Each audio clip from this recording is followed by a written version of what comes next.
हाँ जी गाइस, तो एक और मंगल, एक और दंगल, बहुत सारी इंटरेस्टिंग अपडेट्स आपके लिए फिर से लेके आ गए हैं इस पूरे टेलको इंडस्ट्री की। एंड आज की जो पहली अपडेट है वो आती है बीएसएनएल की तरफ से।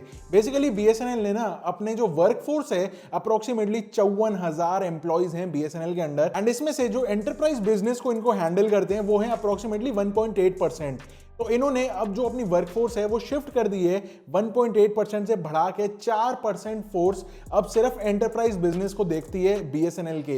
एंड ये एज अ रिजल्ट निकला है क्योंकि इनको बहुत मेजर लॉस हुआ है अपने एंटरप्राइज बिजनेस में। जो लास्ट ईयर का इनका रेवेन्यू निकल के आया वो निकल के आया अप्रोक्सीमेटली 750 करोड़ रुपए, लेकिन उससे पहले का जो देखा जाए तो वो अप्रोक्सीमेटली 1500 करोड़ रुपए पे फिगर ये फ्लोट कर रहा था। तो इनका ये एंटरप्राइज बिजनेस आधा रह गया, इसलिए इन्होंने सोचा कि भाई अब इसको थोड़ा सा रैंप अप किया जाए, दोबारा से बढ़िया तरीके से कैप्चर किया जाए मार्केट।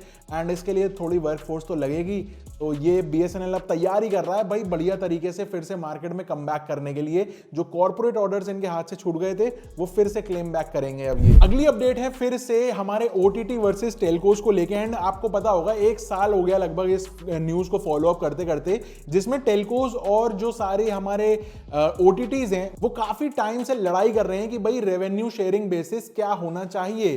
टेलकोस कहते हैं कि भाई हम इंफ्रास्ट्रक्चर लगा रहे हैं तो हमको जो ओटीटीज हैं वो पैसा दें, एंड दूसरी तरफ ओटीटीज कहते हैं कि भाई हम हैं इसीलिए आपका डेटा कंजम्पशन होता है एंड इसीलिए आपका फायदा होता है। तो अब सीन ये निकल के आया कि जो सीओएआई है हमारे इंडिया की वो कह रही है कि हाँ भाई जितने भी सारे ओटीटी प्लेटफॉर्म्स हैं जैसे कि Netflix, YouTube, even WhatsApp, Telegram, इन सबको भी कुछ कंट्रीब्यूशन देना पड़ेगा इंफ्रास्ट्रक्चर को बढ़ाने के लिए, जिससे इवेंचुअली जो है पब्लिक के लिए ब्रॉडबैंड जो है और सस्ता हो पाए। अब सीन ये है कि सिर्फ इंडिया ही नहीं बल्कि लास्ट मंथ यूएस में भी एक ऐसा बिल पास किया गया जिसमें यह बोला गया कि वहां के जो टेलीकॉम रेगुलेटर हैं एफसीसी, उनको ये अथॉरिटी मिलेगी कि अब वो बाकी सारे ओटीटी प्लेटफॉर्म से कलेक्शन कर पाएंगे रेवेन्यू का, जिससे कॉमन फंड बनाया जाएगा एंड वो कॉमन फंड यूज किया जाएगा टेलीकॉम के इंफ्रास्ट्रक्चर को बढ़ाने के लिए।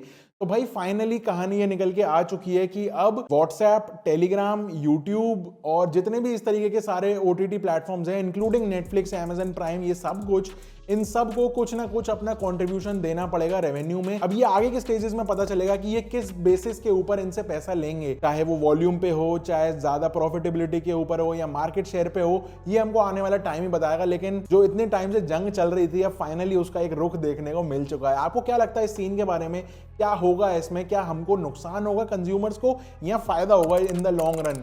जो भी आपको लगता हो नीचे कमेंट करके जरूर बताना। अगली अपडेट आती है डायरेक्ट लोकसभा से एंड वहां पे minister of state for communications Devusinh Chauhan ji ने ये एक कमेंट किया कि भाई नवंबर 24, 2023 यानी कुछ 20-25 दिन पहले तक अगर कैलकुलेशन की जाए तो पूरे इंडिया के अंदर 738 डिस्ट्रिक्ट्स के अंदर 5G पहुंच चुका है। वैसे फैक्ट के लिए बता दूं इंडिया में total number of districts approximately 806 हैं। वैसे इनके हिसाब से अराउंड 3.94 लाख बेस स्टेशंस भी इंस्टॉल हो चुके हैं एंड 5G का जो यूजर बेस है वो 100 मिलियन सब्सक्राइबर्स कंप्लीट हो चुका है। अब इंडिया उन कंट्रीज में से एक है जहां पे डेटा का प्राइस सबसे कम है, जहां 2014 में अप्रोक्सीमेटली डेटा का प्राइस था 270 रुपए जीबी, वहीं आज जो प्राइस है वो गिर के आ गया अप्रोक्सीमेटली 10 रुपए पर जीबी। बेसिकली इनका ओवरऑल कहना यह है कि भाई India one of the fastest रहा है 5G रोल आउट करने में अक्रॉस द वर्ल्ड, एंड जिस हिसाब से 4G के रोल आउट में टाइम लिया था हमारे टेलकोज ने उस तरीके से 5G में नहीं लगा। लेकिन फिर भी मुझे ये लगता है कि यार 738 डिस्ट्रिक्ट्स नंबर सुनने के लिए अच्छा है, लेकिन उन 738 डिस्ट्रिक्ट्स में अभी भी कितने ऐसे एरियाज हैं या फिर कितने एक्चुअल में ऐसे एरियाज हैं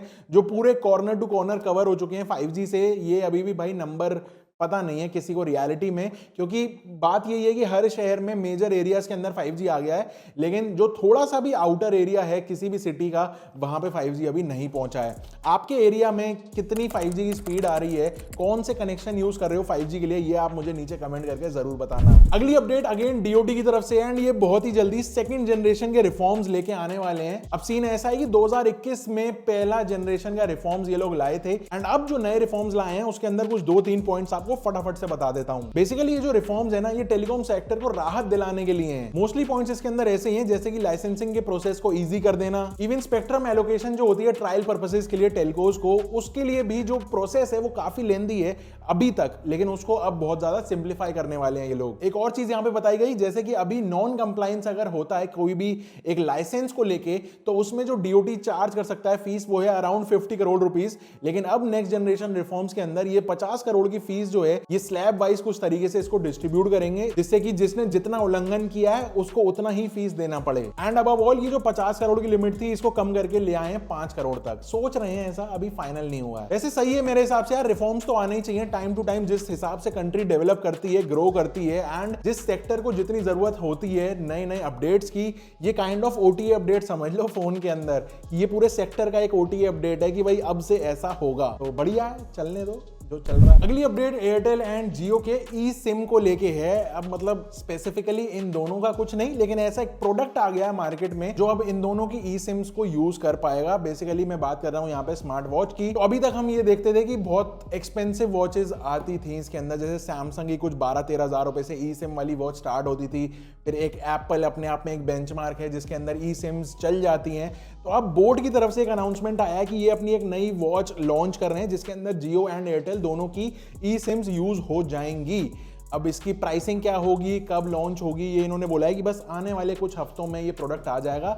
लेकिन क्योंकि ये नाम बोट है यहाँ पे, तो उससे अंदाजा लगा रहा हूं कि ये एक बजट सेगमेंट के अंदर टारगेट कर सकते हैं मार्केट को। एंड हो सकता है कुछ 5-6 हजार रुपए की बजट के अंदर अगर इस तरीके की ये वॉच निकाल देते हैं एमोलेड डिस्प्ले वगैरह के साथ, जिसमें कि नेटिव हमको मैप्स वगैरह सब कुछ मिल जाते हैं, तो मेरे हिसाब से काफी बहुत ही जबरदस्त वाला एक प्रोडक्ट हिट हो जाएगा मार्केट के अंदर। तो अगर कोई वॉच इस तरीके की लेना चाह रहा था तो थोड़ा सा वेट कर लो, बस 2-3 हफ्ते के अंदर ये वॉच आ जाएगी मार्केट में, जिसका नाम है लूनार प्रो LT। ये बोर्ड की तरफ से है, तो फोटो वगैरह मैं यहाँ पे लगा दूंगा, देख लेना। एंड आज की जो लास्ट अपडेट है वो काफी ज्यादा इंटरेस्टिंग है कि आपने फ्राइडे फाइल्स मिस कर दी है। हमने रिसेंटली 2 फाइल्स बहुत ही जबरदस्त बना के अपलोड करी। सबसे पहली थी the scary death of MTNL। आप लोगों ने नहीं देखी है, मुझे स्टैट्स बता रहे हैं, तो जरूर जाके देख लेना भाई, बहुत इंटरेस्टिंग है, बहुत मेहनत लगी उस वीडियो में। एंड दूसरी हमने रिसेंटली लॉन्च करी अभी जियोनी का फॉल।